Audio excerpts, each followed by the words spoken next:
Nunca pensé que un archivo con la etiqueta «Posible contenido ilegal, revisión urgente» cambiaría por completo mi forma de ver la Deep Web.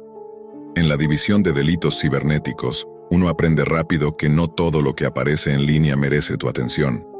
La mayoría de los reportes son bromas, historias exageradas o simples malentendidos. Pero aquella mañana, el caso que me asignaron tenía algo distinto. Un tono extraño en el correo de la gente que lo derivó, como si quisiera deshacerse del problema lo antes posible. El informe inicial decía que 2 adolescentes, de 16 y 17 años, habían comprado un libro a través de un sitio en la Deep Web para cumplir con un reto de redes sociales. El reto consistía en encontrar y mostrar el objeto más prohibido que pudieran conseguir sin ser atrapados. El libro había llegado en una caja sin remitente, envuelto en un material áspero, con olor a cuero viejo. Lo que llamó la atención no fue solo su contenido, sino la encuadernación. Los padres de uno de los chicos, preocupados por el olor, lo llevaron a la comisaría local y de ahí fue enviado a nosotros. Cuando vi el libro por primera vez, supe que algo no estaba bien. El material de la tapa era irregular, con un patrón de poros y vello casi imperceptible bajo la luz. Al tacto, no era cuero común. Tenía algo orgánico. En el centro, grabadas a presión, había unas iniciales que no correspondían a ninguno de los chicos ni a sus familias. No había título, ni editorial, ni ningún indicio de procedencia. Al abrirlo, encontré las primeras páginas llenas de fotografías. La primera era de una joven, quizá de unos 20 años, sonriendo en un parque. La segunda, de la misma chica, sentada en una cafetería. Al pasar las páginas, noté un patrón inquietante. Las imágenes iban perdiendo la naturalidad. Su sonrisa desaparecía, su mirada se volvía más tensa. Luego, la iluminación cambiaba. Habitaciones cerradas, paredes grises, sombras que parecían de personas fuera del encuadre. En las últimas páginas, las fotos eran directas, sin contexto, mostrando a la joven en situaciones que no dejarían dormir a nadie. Y en la última imagen, algo que preferí no describir en mi informe preliminar. Dentro del libro, en un sobre pegado a la contraportada, había una tarjeta escrita a mano. La piel que lo envuelve guarda su historia, cuídalo. El laboratorio forense no tardó en confirmar lo que temía. El encuadernado no era cuero animal, era piel humana. Y por la textura, por la coloración y por las coincidencias con ciertos lunares visibles en las fotos, podía ser de la misma joven retratada. Al interrogar a los chicos, obtuvimos la URL del sitio donde lo habían comprado. Un dominio con una cadena aleatoria de caracteres, alojado en un servidor oculto en la red Tor. Cuando intentamos acceder, nos encontramos con una pantalla negra y un simple mensaje: 404 not found. No había rastros del vendedor, ni de la página, ni de la transacción. Todo lo que quedaba era el historial de navegación de los adolescentes y la dirección física a la que se envió el paquete. Pasamos días rastreando cualquier mención del libro en foros ocultos. Fue en un hilo titulado Colecciones Únicas donde apareció una pista. Una usuaria aseguraba haber comprado algo similar meses antes, también encuadernado en piel humana. La localizamos y, tras muchas dudas, aceptó entregarlo. Su libro, aunque con otra persona en las fotos, tenía el mismo estilo, las mismas páginas que pasaban de lo inocente a lo siniestro, y la misma tarjeta final. Fue entonces cuando el caso dejó de ser una simple investigación de contrabando y pasó a ser algo más. Algo que olía a red criminal con rituales macabros. Pero antes de que pudiéramos seguir el rastro, recibimos una llamada. Uno de los adolescentes había desaparecido. Sus padres dijeron que no había señales de que planeara huir. Esa misma noche, alguien dejó en la puerta de nuestra comisaría un tubo de cartón. Dentro había un pergamino. No era papel. Era piel, cuidadosamente tratada, con un mensaje escrito en tinta roja. Mantente fuera de nuestros asuntos. No dormí esa noche, ni la siguiente, ni las que vinieron después. La imagen de ese pergamino me perseguía incluso con los ojos abiertos.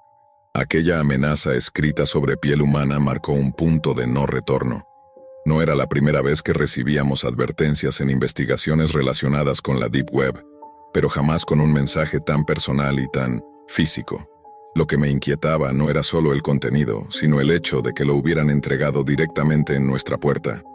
Alguien nos estaba observando. Alguien sabía dónde trabajábamos, quién llevaba el caso. Puse a todo el equipo a trabajar en dos frentes: rastrear cualquier conexión entre los libros y localizar al adolescente desaparecido. Revisamos cada centímetro del paquete con el pergamino, buscando huellas, restos biológicos, cualquier microfibra. Nada. El envío era limpio, casi profesional.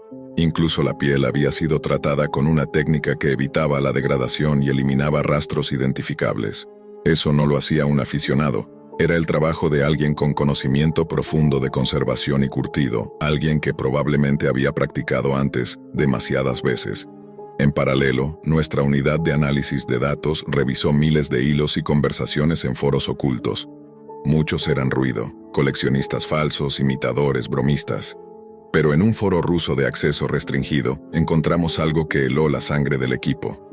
Un usuario con el alias Binder, encuadernador, había publicado un mensaje semanas antes del caso. Nueva entrega lista, piel suave, joven, historia documentada en cada página, la colección crece, pocos merecen tocarla. La publicación iba acompañada de una imagen parcial de una encuadernación. El patrón de poros coincidía con el del primer libro. Era como si presumiera su trabajo en un círculo cerrado de compradores, un mercado donde las reglas eran muy distintas a las del mundo real. Pedí autorización para infiltrar a un agente encubierto en ese foro. El proceso fue lento. Se necesitaban referencias de otros miembros, demostrar interés legítimo con publicaciones falsas y, sobre todo, paciencia. Mientras tanto, las horas pasaban y no teníamos rastro del chico desaparecido.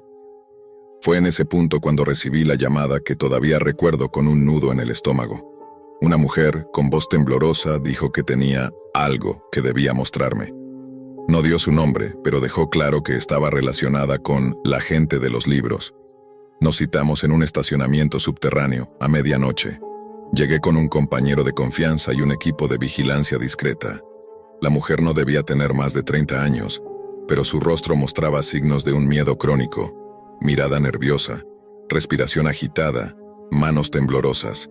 Llevaba una mochila pequeña y sin decir palabra me la entregó. Dentro había un libro similar a los anteriores, pero esta vez con algo más. Entre las páginas, cuidadosamente colocada, había una fotografía Polaroid de un joven amordazado y con los ojos vendados. Reconocí al instante el rostro del adolescente desaparecido. Lo vi, susurró ella como si el eco pudiera delatarla. Está vivo, pero no por mucho tiempo. ¿Quiénes son?, le pregunté. Ellos, tragó saliva. No son solo vendedores. Son una comunidad. Toman lo que quieren y convierten personas en recuerdos. Antes de que pudiera seguir preguntando, la mujer retrocedió, mirando hacia las cámaras de seguridad del estacionamiento como si supiera que alguien la estaba observando. Se dio media vuelta y desapareció por la rampa. Cuando intentamos seguirla, ya no estaba. Esa misma noche, el agente infiltrado consiguió acceso parcial al perfil de Binder.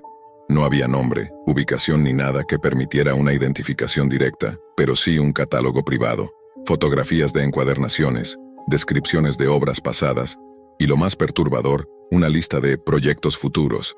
El último en la lista llevaba el título Piel de Rebelde y una fotografía tomada desde atrás de un joven encadenado. La misma camiseta que describieron los padres del chico desaparecido. Las piezas empezaban a encajar, pero no de la manera que esperaba. No estábamos ante un simple criminal. Esto era una red. Una organización que no solo comerciaba objetos macabros, sino que documentaba cada víctima como si fuera una obra de arte. Y lo peor, había compradores dispuestos a pagar por ello. Lo que descubrimos después en el catálogo hizo que varios agentes abandonaran la sala. No eran solo libros. Había cuadernos, marcos de fotos, fundas para objetos personales, todo con la misma característica en común. Cada uno acompañado de un registro fotográfico de la vida de la persona cuya piel lo cubría, desde momentos felices hasta el instante final. Fue entonces cuando recibimos un mensaje directo en el perfil falso del agente encubierto. Sabemos que no eres un comprador real, tienes 48 horas para detener la investigación o habrá otro pergamino en tu mesa. Mi teléfono vibró en ese instante, un número desconocido. Al contestar, una voz distorsionada dijo: «Oficial, está mirando demasiado cerca». La línea se cortó. No sé si fue paranoia o instinto, pero esa noche revisé 2 veces las cerraduras de mi casa, y aún así no pude dormir. Las 48 horas de ultimátum comenzaron a correr como una cuenta regresiva invisible sobre mi escritorio. No podía dejar de pensar en la llamada distorsionada. Había algo en esa voz, un ritmo pausado, casi hipnótico, que me hacía sentir observado incluso en mi propia oficina. Y lo peor, el mensaje no parecía una amenaza genérica. Era personal, directo, como si supieran exactamente quién era yo y dónde estaba en cada momento. Esa madrugada, en la sala de monitoreo, detectamos un acceso no autorizado a nuestros servidores internos. El intruso no intentó borrar nada ni alterar archivos. Simplemente navegó por carpetas específicas, deteniéndose en las que contenían los informes del caso. Y en una de ellas, dejó un solo archivo nuevo, una imagen en blanco y negro mostrando mi escritorio tomada desde un ángulo alto, como si hubiera una cámara oculta en la oficina. La imagen tenía una línea escrita en la parte inferior: no olvides quién observa a quién. De inmediato revisamos la oficina. No encontramos dispositivos escondidos, ni micrófonos, ni lentes ocultos. Era como si hubieran estado físicamente allí y luego hubieran desaparecido sin dejar rastro. El estrés en el equipo era evidente. Varios agentes comenzaron a pedir reasignación. Algunos decían que habían visto autos estacionados frente a sus casas varias noches seguidas. Otros afirmaban escuchar pasos en los pasillos vacíos del edificio cuando trabajaban hasta tarde. Mientras tanto, el agente encubierto logró algo que consideramos un pequeño triunfo: obtener un enlace de acceso a una subasta privada organizada por Binder.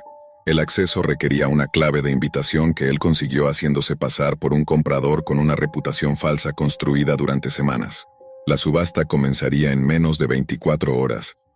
Entre los lotes anunciados había uno descrito simplemente como Proyecto terminado, 17 años, edición única. La descripción coincidía de forma escalofriante con la edad del adolescente desaparecido. No podíamos esperar más. Preparé un operativo coordinado con la Unidad de Delitos Internacionales para intentar localizar la IP del servidor durante el evento. Era una maniobra delicada. Un solo movimiento brusco, y Binder desaparecería, tal como había pasado con la primera URL. La noche de la subasta, el acceso se abrió con una pantalla negra y una cuenta regresiva. El chat estaba lleno de seudónimos, compradores que hablaban en varios idiomas, negociando, intercambiando mensajes privados. Cuando el lote del chico fue anunciado, la pantalla mostró una fotografía reciente de él. Estaba vivo, pero con la mirada perdida y signos claros de maltrato. El precio inicial superaba cualquier cifra que imaginé. Y lo peor, las ofertas comenzaron a subir con una rapidez enfermiza. Mientras el equipo técnico trabajaba para rastrear la señal, notamos algo inquietante. La transmisión tenía un retardo mínimo, lo que significaba que estaba ocurriendo en tiempo casi real. Y el lugar donde estaba el chico no era un sótano oscuro como habíamos supuesto. Era una habitación limpia, con luz natural filtrándose por una ventana. Parecía una casa común y corriente, en cualquier barrio del mundo. Justo cuando el rastreo empezó a acercarse a un nodo en Europa del Este, la transmisión se detuvo. En su lugar apareció un mensaje escrito con tipografía antigua. Interrumpirnos tiene un precio. Has desperdiciado tu última oportunidad. Esa misma noche recibí un paquete en mi domicilio. No tenía remitente ni marcas postales. Dentro, una pequeña caja de madera, pulida, con una cerradura que se abría fácilmente. Adentro había un trozo de encuadernación, el mismo material áspero y orgánico que ya conocía demasiado bien. Pero esta vez, grabado en él, había 3 letras, mis iniciales. La sensación de asfixia fue inmediata. Ya no era solo un caso, yo había sido incluido en su juego. A la mañana siguiente, mientras revisaba cámaras de seguridad cercanas a mi casa, encontré una grabación que aún no me atrevo a borrar. A las 3:27 de la madrugada, un hombre con capucha y guantes caminó lentamente por mi calle. En su mano llevaba la caja de madera. La colocó frente a mi puerta y antes de alejarse, se quedó quieto, mirando hacia la cámara, como si supiera que yo lo vería después. Aunque su rostro estaba cubierto, juraría que sonrió. A partir de ese día, todo cambió. Dejé de dormir en casa y comencé a quedarme en la oficina con las persianas cerradas. Cada vez que recibíamos información nueva, era como si ellos lo supieran antes de que pudiéramos actuar. Empecé a sospechar que no solo nos vigilaban desde afuera, sino desde dentro. El agente encubierto dejó de responder a mis mensajes durante 3 días. Cuando finalmente volvió a conectarse, su mensaje fue corto. Me han visto. No puedo seguir. Intenté convencerlo de que nos reuniera para descargar todo lo que había descubierto, pero su última comunicación fue aún más inquietante. No busques más. Ya estás en la lista. Después de la última advertencia del agente encubierto, mi vida se volvió un torbellino de paranoia y obsesión. Cada sombra, cada llamada perdida, cada notificación inesperada me hacía temblar. La línea entre la realidad y el miedo se volvió borrosa. En la oficina, el caso consumía cada minuto de mis días y noches. Revisaba una y otra vez las fotografías, los informes, las pocas pistas que teníamos, como si así pudiera encontrar la clave para detener aquella pesadilla. Pero la red era enorme, organizada y letal, y entonces llegó el tercer libro. Esta vez no fue entregado a la comisaría ni apareció en nuestras pesquisas. Me fue enviado directamente a mí, sin remitente, envuelto en un sobre sin sello. Lo abrí con manos temblorosas. La encuadernación, la textura, el olor, era inconfundible. Y sobre la tapa, grabado en letras grandes, estaba mi nombre completo. Al abrirlo, las primeras páginas eran fotografías de mi infancia, momentos familiares, vacaciones, mis primeras fotos escolares. Luego, imágenes de mis días como oficial, reuniones, interrogatorios, mis propios gestos de cansancio y frustración. Pasando las páginas, la atmósfera se volvió insoportable. Fotos tomadas a escondidas en mi casa, reflejos en ventanas, sombras detrás de mí. En la parte final, imágenes perturbadoras, personas encapuchadas, símbolos grabados en paredes y por último, una foto de mí mismo, atado y vendado, en una habitación vacía. Dentro del libro, como en los anteriores, una tarjeta. Esta vez, el mensaje era claro y directo. No eres solo un observador, eres parte del relato. El golpe fue tan profundo que estuve a punto de derrumbarme, pero algo dentro de mí se negó a rendirse. Sabía que detener esta red no era solo una cuestión profesional, era personal. Contacté a la mujer que nos había entregado el segundo libro meses atrás. Después de una larga conversación, me reveló lo que pocos conocían. Aquella organización no solo comerciaba con objetos macabros. Tenían un ritual, un culto oscuro que creía en eternizar a sus víctimas a través de sus recuerdos plasmados en piel. Para ellos cada libro era una forma de inmortalidad, un tributo a quienes merecían ser preservados. Pero para mí no eran más que monstruos. La investigación se intensificó con ayuda internacional. Se localizaron varios nodos en distintos países, pero cada vez que una unidad realizaba una redada, los sospechosos parecían evaporarse. Nunca encontramos una prueba física contundente para encarcelarlos. Parecía que esa red estaba diseñada para operar en las sombras, siempre un paso adelante, protegida por capas de anonimato y miedo.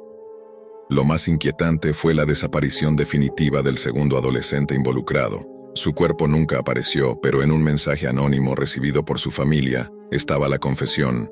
Él había sido elegido para formar parte de la colección definitiva. Al final, entendí la verdadera lección de este caso.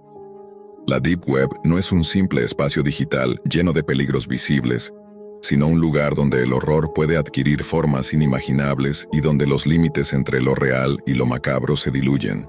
Como oficial, aprendí que a veces las leyes, los protocolos y la justicia se enfrentan a un muro invisible construido con miedo, silencio y violencia encubierta. Y como ser humano, comprendí que hay heridas que no cierran y horrores que nunca se olvidan. Cada vez que pienso en aquel libro, en su tacto, en la piel que cubría esas páginas, siento que me observan.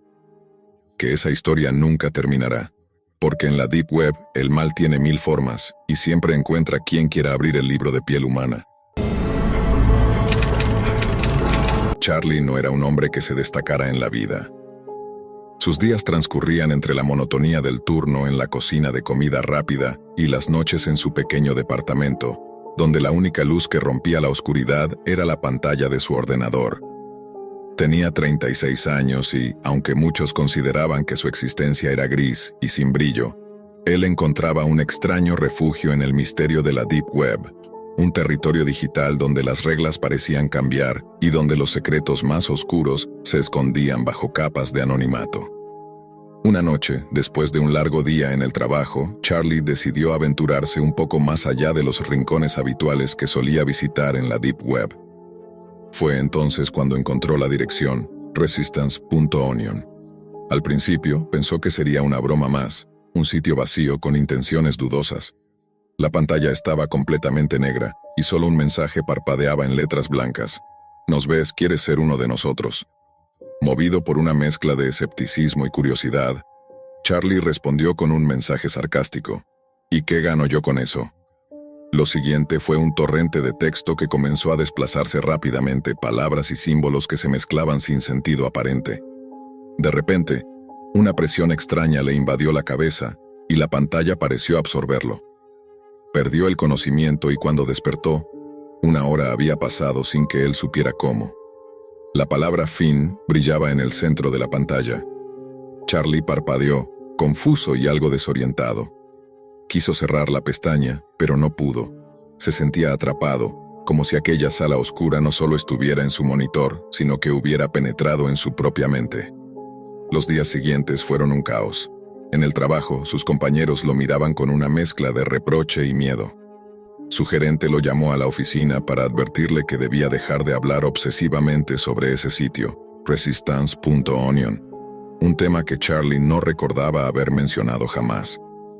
Insistió en que no había dicho nada, pero nadie le creyó. A la semana siguiente lo despidieron sin explicaciones claras. Al llegar a casa, la pesadilla empeoró. Su correo electrónico había enviado miles de mensajes a sus contactos, todos ellos con el mismo enlace y un extraño texto que Charlie no reconocía. Su teléfono, sin que él lo activara, reproducía grabaciones de su voz hablando del sitio, de la resistencia, de unirse a ellos.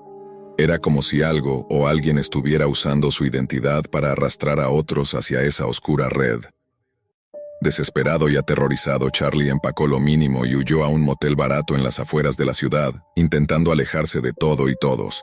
Allí, intentó advertir a otros en Reddit, publicando relatos y alertas, pero sus mensajes eran ignorados o eliminados rápidamente, y la sombra de resistance.onion parecía perseguirlo más allá de la pantalla. Su mente se fragmentaba entre la paranoia y el miedo, preguntándose si estaba siendo víctima de un virus, un malware, o algo mucho peor, una entidad digital capaz de infiltrarse no solo en sistemas, sino en la mente humana misma. Sabía que la Deep Web era un lugar peligroso, pero nunca imaginó que un simple clic podría abrir una puerta hacia una pesadilla que no se apagaría nunca. Las noches en el motel se convirtieron en un tormento constante. Charlie ya no sabía distinguir entre la realidad y la sombra que se había instalado en su mente. Su teléfono vibraba sin descanso, pero no había llamadas ni mensajes visibles. Solo sonidos extraños, ecos distorsionados de voces que no podía entender. Cuando lograba dormir, las pesadillas lo atrapaban. Veía aquella pantalla negra, el mensaje, «Nos ves, quieres ser uno de nosotros», repetido una y otra vez, hasta que sus párpados se abrían sudorosos y con el corazón acelerado. Intentó limpiar su ordenador, reinstalar sistemas, cambiar contraseñas, incluso deshabilitar la conexión a Internet, pero nada servía. Resistance.onion seguía apareciendo como una grieta en el sistema, una puerta invisible que se colaba en sus dispositivos. Los archivos del sitio que logró descargar antes del colapso mental tenían algo extraño. Códigos sin sentido, símbolos que parecían formar patrones hipnóticos, y un texto que hablaba de liberación y unidad de una manera que helaba la sangre. Charlie empezó a notar cambios en su entorno. A veces, las luces del motel parpadeaban sin razón, sombras se movían al borde de su visión y lo peor, sentía que alguien o algo lo observaba incluso cuando estaba solo. Su paranoia se alimentaba de esos pequeños detalles, pero también del aislamiento. Nadie podía ayudarlo. Nadie parecía escuchar sus advertencias, y él mismo dudaba si estaba perdiendo la razón. Una madrugada, mientras revisaba compulsivamente su correo, recibió un mensaje diferente. No tenía remitente, solo un enlace a un chat privado dentro de la Deep Web. La curiosidad pudo más que el miedo y, con manos temblorosas, entró. En la pantalla apareció una sola frase. «La resistencia no es lo que crees, ven, ve más allá». Charlie sintió un impulso que no podía controlar y siguió el enlace. El chat era oscuro, frío, pero había mensajes de otros usuarios, todos atrapados como él, hablando en códigos y símbolos, describiendo experiencias similares.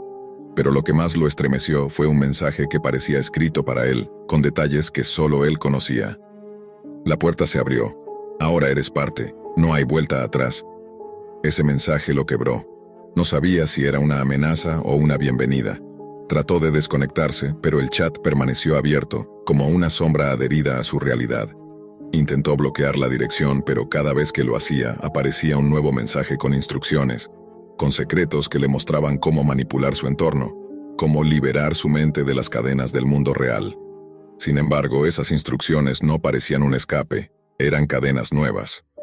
Charlie sentía que algo más grande lo controlaba, una presencia intangible que vivía entre los datos, que lo susurraba en la oscuridad y que lo mantenía prisionero en una sala que nunca se apagaba.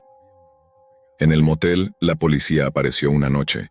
Sus compañeros de trabajo habían reportado su desaparición y actividades extrañas en sus cuentas digitales. Charlie intentó explicarles, pero su voz sonaba errática, casi delirante. Fue llevado a un hospital para evaluación, pero allí tampoco pudo escapar del eco digital que lo acosaba. Incluso en la sala blanca y fría, el murmullo de Resistance.Onion estaba presente, y Charlie comenzó a sospechar que el virus no era solo tecnológico, sino algo que había infectado su mente. De regreso al motel, solo y confundido, comprendió que estaba en una trampa. No importaba dónde fuera o qué hiciera. La sala oscura estaba dentro y fuera de él, un lugar sin paredes visibles, donde la realidad se doblaba bajo el peso de un enigma que no podía resolver. Charlie comenzó a escribir, a dejar registro de todo, con la esperanza de que alguien más leyera su historia, que entendiera el peligro y no cometiera su error. Advertía que la curiosidad en la Deep Web era un arma de doble filo, una puerta que podría abrir más de lo que uno está preparado para enfrentar. Y mientras escribía, las sombras seguían acercándose, susurrándole que la resistencia no era una opción, que él ya era parte de algo más grande, algo que lo había elegido para no dejarlo escapar.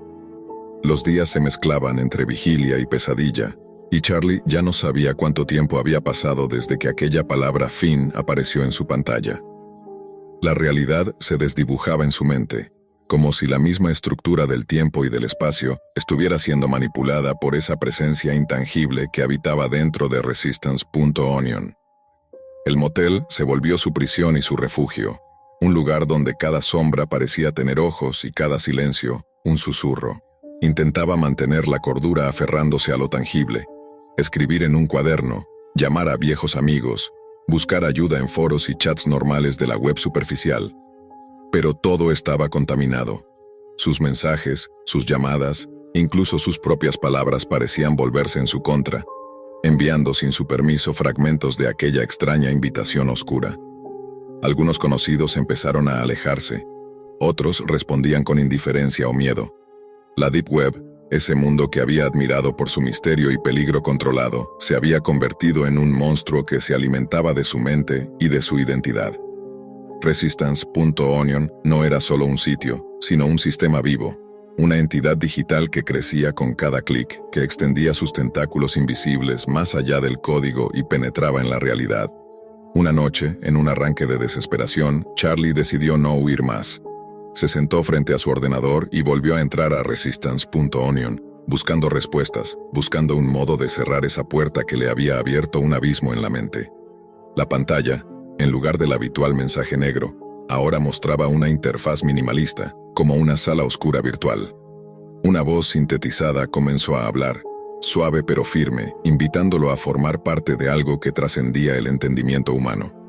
Charlie sintió miedo, pero también una extraña fascinación, una necesidad de saber que había más allá de esa oscuridad. La voz le habló de libertad, de romper cadenas, de ser uno con la resistencia, y de que para lograrlo debía atravesar un umbral mental, un proceso que cambiaría para siempre su percepción y su realidad. El tiempo dejó de importar.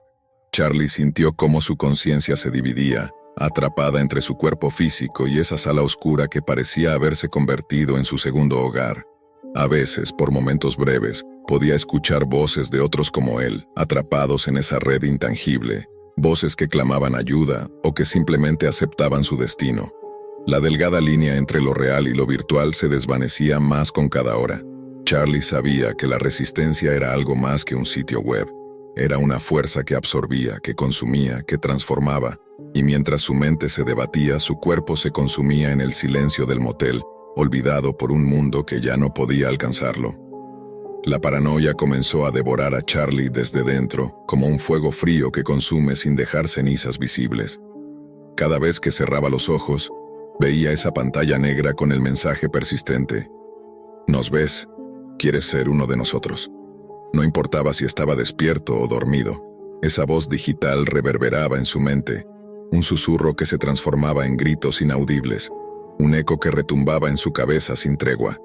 Sus noches se tornaron en una pesadilla perpetua, una vigilia forzada en la que el motel parecía transformarse en un laberinto oscuro, con paredes que se estrechaban, sombras que se alargaban y se acercaban, figuras que parecían observarlo desde la oscuridad con ojos brillantes y vacíos. Sentía como si algo invisible lo siguiera, tocando su piel con dedos gélidos, rozando su cuello, susurrándole secretos que jamás quiso escuchar. Intentó apagar todos los dispositivos, romperlos, destruirlos. Pero la resistencia encontraba la forma de volver. Su teléfono sonaba sin parar, y en el silencio de la habitación resonaban fragmentos de su propia voz, distorsionados, hablando en un idioma que él no reconocía, incitándolo a ceder, a abrir esa puerta mental que ya estaba entreabierta y sangraba miedo. El aislamiento pesaba sobre él como una losa. La realidad se disolvía.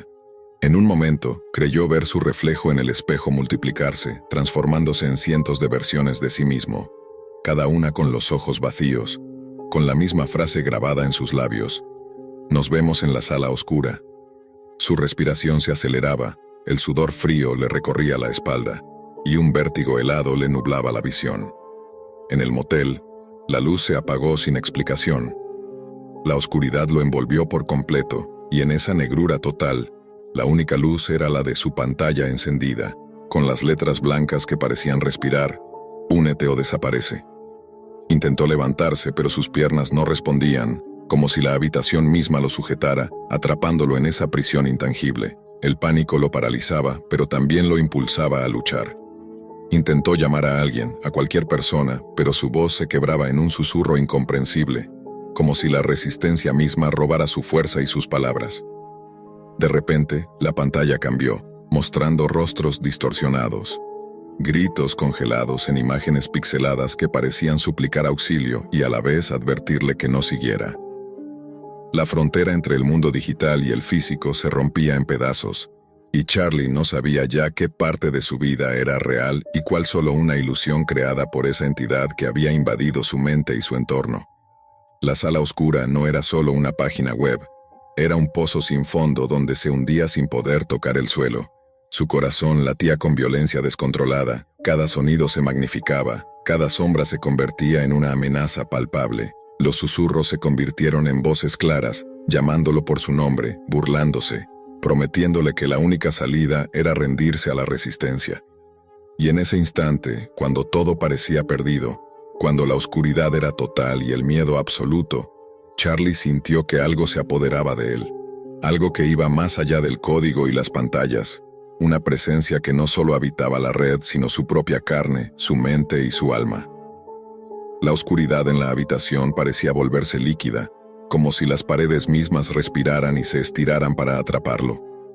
Charlie se acurrucó en un rincón, temblando, mientras las voces en su cabeza se transformaban en un coro ensordecedor de susurros, risas burlonas y gritos que nadie más podía escuchar. Cada sonido resonaba dentro de su cráneo, amplificándose hasta dolerle. Intentó levantarse, pero sus músculos se negaban a obedecer. Las sombras en la habitación se alargaban, tomando formas humanas que se acercaban lentamente, rodeándolo con una presencia intangible pero insoportablemente real. Podía sentir sus dedos invisibles rozar su piel, dejando un frío helado que lo paralizaba. Su teléfono, aún encendido, comenzó a emitir una serie de mensajes automáticos.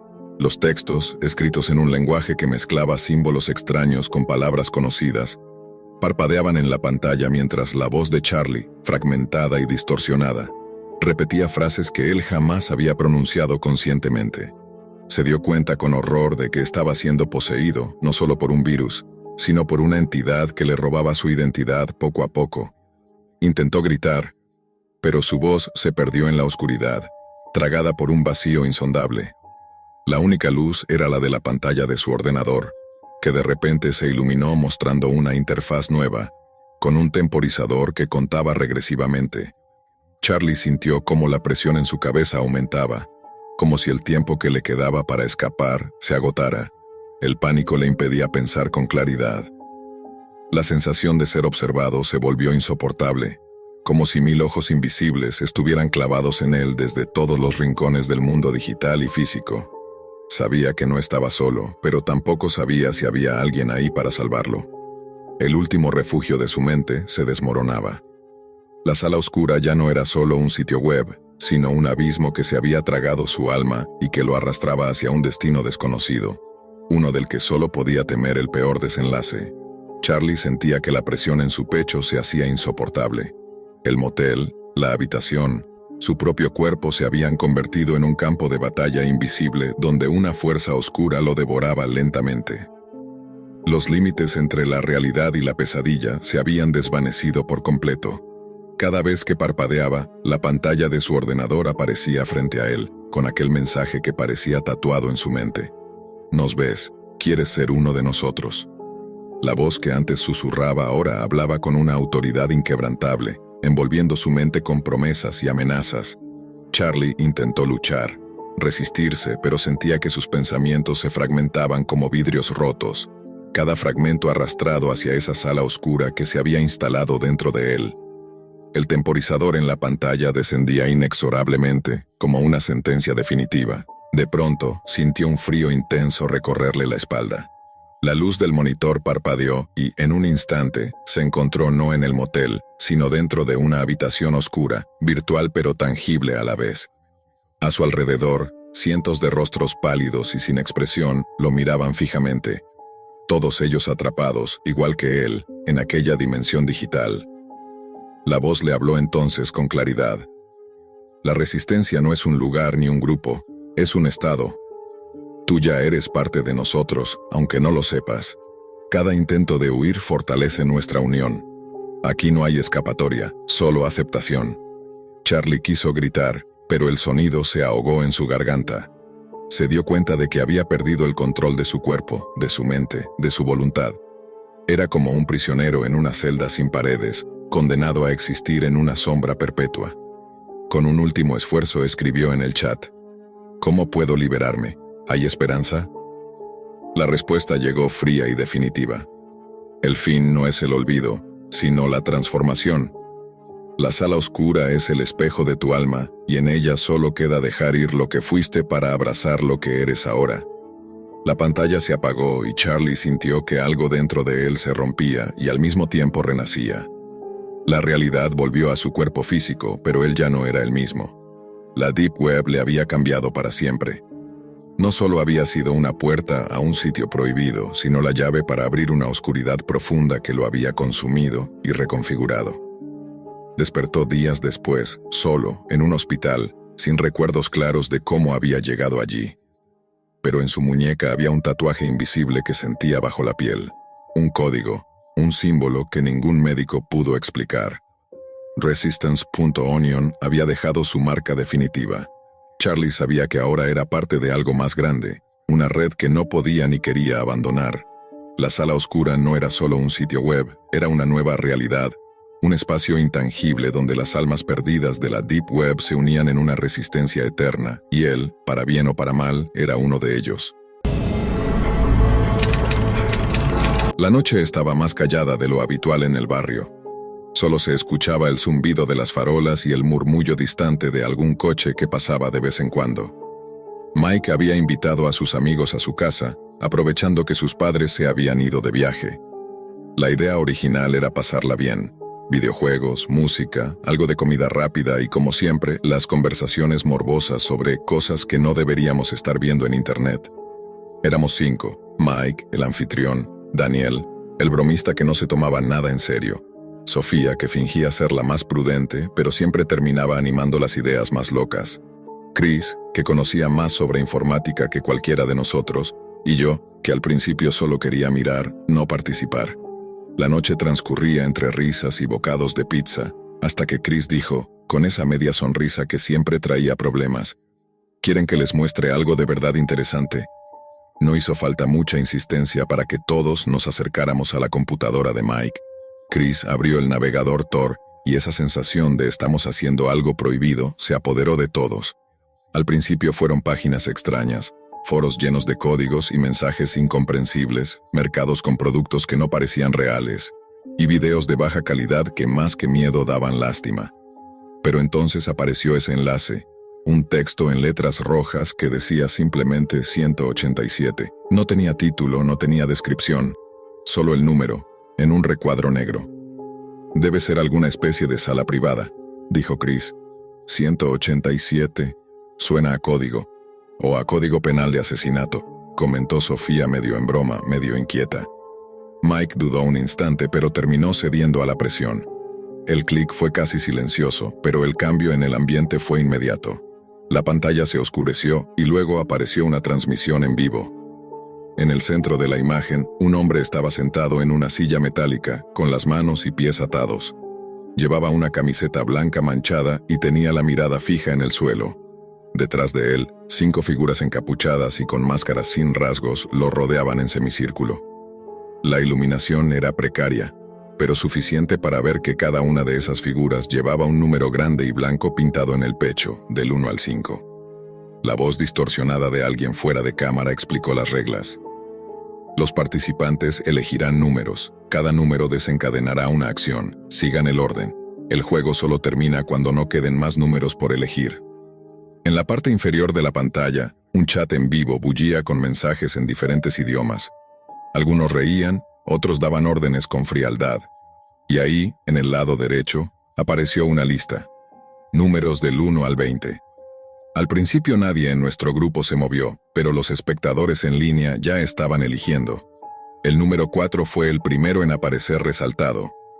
Uno de los encapuchados se acercó y, con unas tijeras, le cortó el cabello al hombre en la silla. La sala de Mike se llenó de una mezcla incómoda de risa nerviosa y alivio. Parecía inofensivo. Luego salió el número 2. Le pintaron la cara con algo que parecía marcador negro. Ridículo, casi infantil. Pero el número 7 cambió el tono. Un golpe seco, tan fuerte que el micrófono distorsionó. El hombre gimió y su cabeza cayó hacia adelante. Nadie en nuestro grupo dijo nada. El chat se volvió más frenético. Elegir un número ya no era solo un acto de curiosidad, era como tener en las manos un interruptor que podía decidir el destino de ese desconocido. Sofía fue la primera en escribir. Lo hizo rápido, como si quisiera terminarlo y olvidarlo. Puso un número al azar. 9. Uno de los encapuchados sacó una navaja y le hizo un corte superficial en el brazo. La sangre oscura y espesa comenzó a deslizarse.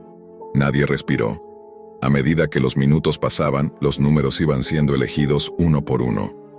Los encapuchados obedecían sin vacilar, como si cada acción estuviera perfectamente planificada. Chris intentó cerrar la ventana del navegador en más de una ocasión, pero la mirada de todos, mezcla de miedo y fascinación, lo detenía. Algo en nosotros no quería apartarse, algo retorcido. Fue Mike quien eligió el número 16. No sé si lo hizo consciente de lo que podría pasar o simplemente por inercia. El encapuchado con ese número en el pecho dio un paso adelante, y el aire en la sala de Mike se volvió pesado. El encapuchado número 16 se movió con una calma que helaba la sangre. No corrió, no dudó. Fue como si ya supiera exactamente lo que iba a hacer desde el momento en que se inició el juego. Llevaba en las manos una bolsa negra, y al abrirla dejó ver algo que no terminamos de distinguir, pero que nos hizo retroceder instintivamente de la pantalla. El hombre atado comenzó a temblar. Ya no era la quietud resignada de antes. Ahora su respiración se aceleraba, y sus ojos, que hasta entonces habían evitado mirar a cámara, se clavaron directamente en el lente. Fue un contacto que atravesó el vidrio, los píxeles y el océano digital que nos separaba. Por un momento sentí que me estaba mirando a mí, como si supiera que yo estaba ahí, observando. En el chat, los usuarios comentaban en una avalancha de mensajes. Algunos celebraban, otros pedían que el número 16 se repitiera una y otra vez. Chris, con el ceño fruncido, murmuró algo sobre la dirección IP, sobre cómo estas transmisiones podían registrar la ubicación de quienes participaban. Mike le dijo que dejara de decir estupideces, pero había un temblor en su voz que lo delataba. Cuando el número 16 terminó su acción, no hubo música ni efectos, solo silencio y respiraciones. El encapuchado retrocedió a su posición como si nada hubiera pasado, y la lista de números volvió a aparecer, pero ahora quedaban menos. No eran simples elecciones. Cada número tachado parecía un paso irreversible hacia algo peor. Alguien más en el chat escribió el 12. La figura correspondiente encendió un soplete pequeño y comenzó a acercarlo al brazo del hombre. Su piel se tensó y un grito seco llenó la transmisión. En la sala de Mike, Sofía se cubrió la boca y Daniel, que hasta ese momento se había burlado de todo, murmuró un basta casi inaudible. Pero nadie detuvo el juego. Era como si todos nosotros hubiéramos quedado atrapados en un mecanismo que no podíamos frenar. No sé si era por miedo a lo que podría pasar si salíamos, o por una curiosidad mórbida que crecía con cada minuto. La pantalla, iluminando nuestros rostros en la oscuridad, nos convertía en espectadores y cómplices al mismo tiempo. Chris volvió a mencionar que podían rastrearnos. Dijo que las conexiones en la Deep Web no eran tan anónimas como la gente creía, que existían rastreadores invisibles en el código de las páginas. Cuando lo dijo, algo ocurrió. Uno de los encapuchados giró lentamente la cabeza hacia la cámara como si hubiera escuchado. La transmisión no se detuvo, pero por un instante la imagen pareció congelarse, y entonces, en la esquina inferior apareció un nuevo mensaje. Conexión detectada, 5 usuarios activos desde el mismo nodo. Nos miramos entre todos, incapaces de decir una palabra. El chat, que antes era un flujo imparable de frases y emojis, se detuvo en seco, como si los demás espectadores también hubieran notado ese mensaje. No era parte del juego, era para nosotros. Mike intentó cerrar la ventana, pero el cursor se movió solo, como si alguien más lo controlara. El clic de cierre no funcionó. El puntero, de forma lenta y precisa, volvió a señalar la lista de números restantes. La cámara de la computadora parpadeó con una luz verde. Sofía dio un paso atrás. «Apágala», susurró. «No puedo», dijo Mike. «No me deja». El chat volvió a llenarse, pero ahora no eran usuarios hablando entre sí, sino líneas de texto que parecían dirigirse únicamente a nosotros. «Tu turno. Elige un número». Chris quiso desenchufar el router, pero en el instante en que lo tocó, un sonido metálico y distorsionado retumbó desde los altavoces, como un pitido agudo. El encapuchado número 3, que no había hecho nada hasta ahora, se acercó a cámara y levantó una hoja de papel. En ella, escrito con tinta negra y letras grandes, estaba la dirección exacta de la casa de Mike. Sofía soltó un grito. En ese momento, la lista de números volvió a aparecer, pero ahora solo quedaban 3 sin elegir, el 5, el 14 y el 18. El chat repetía uno de ellos una y otra vez como un coro, 5, 5, 5. Y aunque todos estábamos aterrados, Daniel, casi en un trance, levantó las manos hacia el teclado. Daniel parecía hipnotizado. Sus dedos flotaban sobre el teclado como si no fueran suyos. Nadie en la sala se atrevió a detenerlo, y quizá eso fue lo peor. Lo dejamos escribir, como si todos, en el fondo, quisiéramos saber qué pasaría. Tecleó el 5 y presionó Enter. En la transmisión, el encapuchado con el número 5 en el pecho dio un paso al frente. No llevaba herramientas visibles, pero su andar era distinto al de los demás. Más lento, más calculado. Se detuvo detrás del hombre atado, colocó ambas manos sobre sus hombros, y entonces, de un bolsillo interno, sacó un pequeño dispositivo con electrodos. No hizo falta que nadie explicara lo que era. Un generador de descargas eléctricas. Cuando la electricidad recorrió el cuerpo del prisionero, el grito fue tan agudo que la calidad del audio se distorsionó. La cámara tembló levemente como si alguien la hubiera empujado. En la sala de Mike, todos retrocedimos un paso, y Sofía, con lágrimas en los ojos, pidió en voz baja que cerráramos todo. Nadie se movió. La descarga duró apenas unos segundos, pero el hombre quedó jadeando, con la cabeza colgando hacia un lado. El encapuchado se retiró a su sitio sin una palabra, como si nada hubiera pasado. El chat estalló en mensajes celebrando, mientras otros pedían que repitieran el número 5. Nosotros solo podíamos mirar, atrapados en esa mezcla de repulsión y fascinación. En la pantalla, la lista de números se redujo otra vez. Ahora solo quedaban el 14 y el 18. La voz distorsionada volvió, más grave y lenta que antes. 2 pasos, para terminar. Chris empezó a murmurar cosas sobre un cierre forzado, y se arrodilló junto a la torre del ordenador para intentar apagarla manualmente. Justo en ese momento, la transmisión cambió de ángulo. Ahora no solo veíamos al hombre y a los encapuchados, también aparecíamos nosotros. La imagen era granulada, captada por la misma cámara de la computadora de Mike. Estábamos ahí, congelados, mirando la pantalla, como si fuéramos parte del espectáculo. El chat enloqueció. Mensajes en distintos idiomas comenzaron a describirnos. La chica de la sudadera gris está llorando. El de la camiseta azul parece nervioso. El del pelo largo es el que escribe. No había manera de que supieran esos detalles si no nos estuvieran viendo en tiempo real. El miedo se transformó en una especie de frío interno que me dejó las manos insensibles.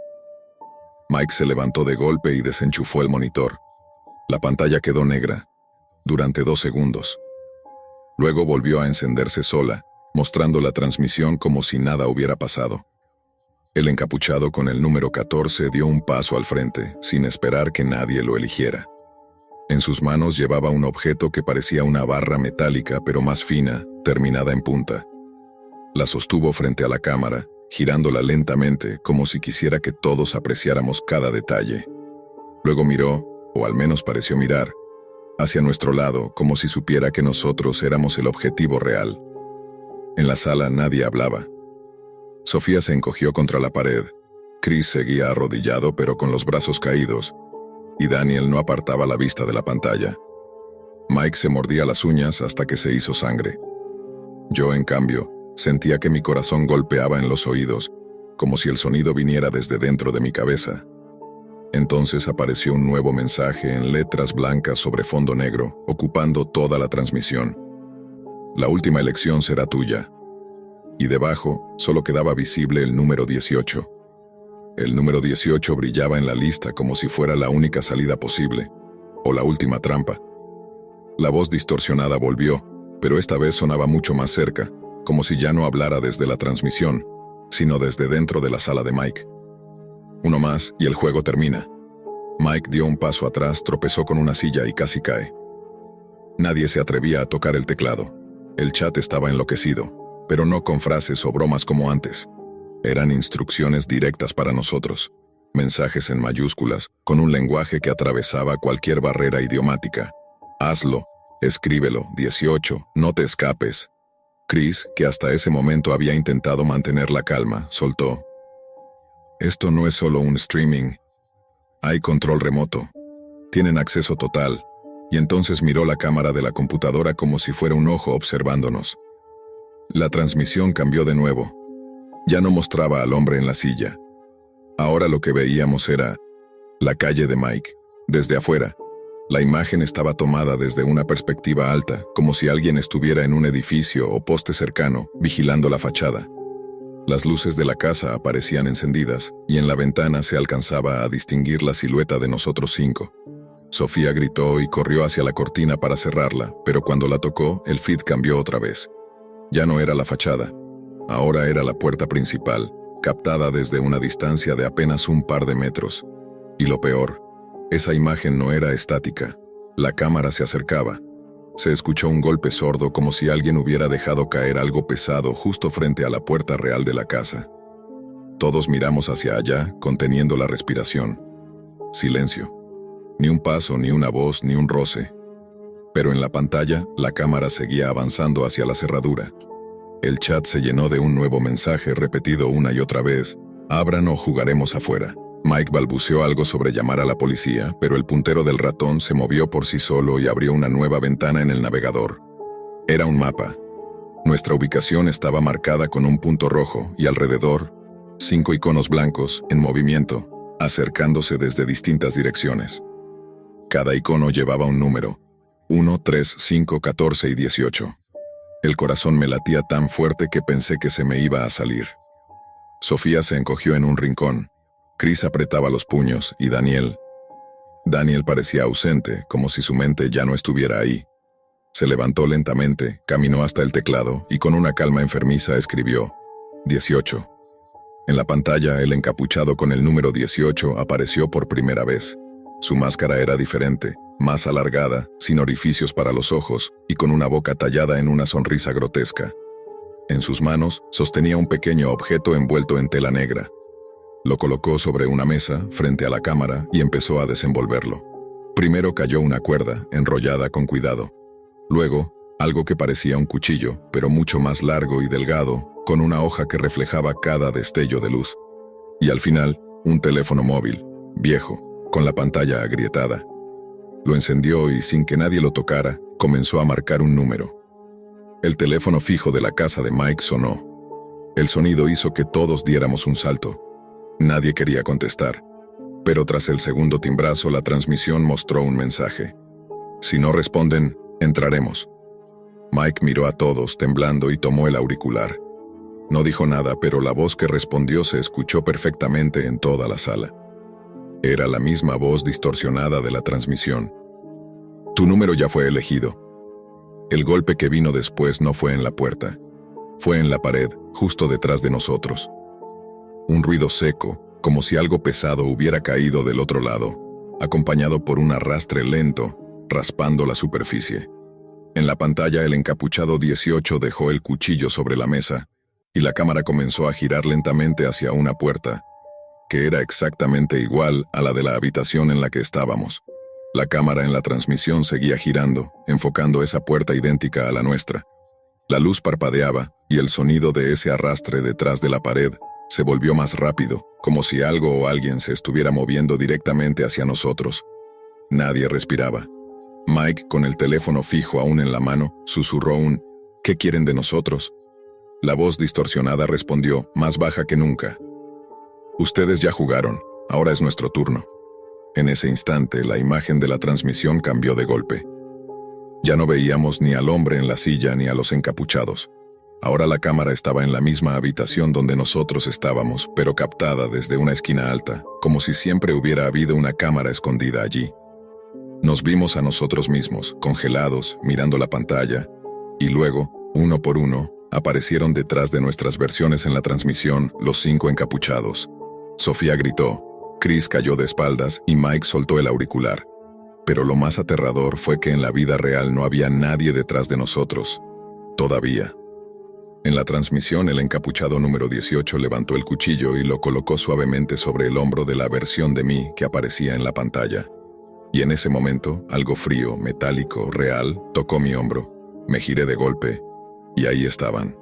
5 figuras enmascaradas, en la habitación real, exactamente como en el video. No hubo tiempo de gritar ni de correr.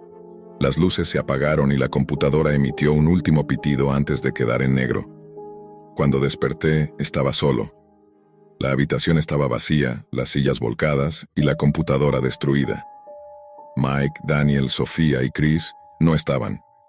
La policía nunca encontró rastro de ellos. En mi testimonio traté de explicar lo que pasó, pero nadie me creyó. Dijeron que eran historias inventadas para cubrir una desaparición. Un mes después, mientras intentaba dormir, mi teléfono móvil sonó. Número desconocido. Contesté con la garganta seca. Al otro lado, la misma voz distorsionada. Quedan más números por elegir. Y luego silencio. La pantalla de mi teléfono se encendió sola, mostrando una lista. El primer número en la fila era el 1.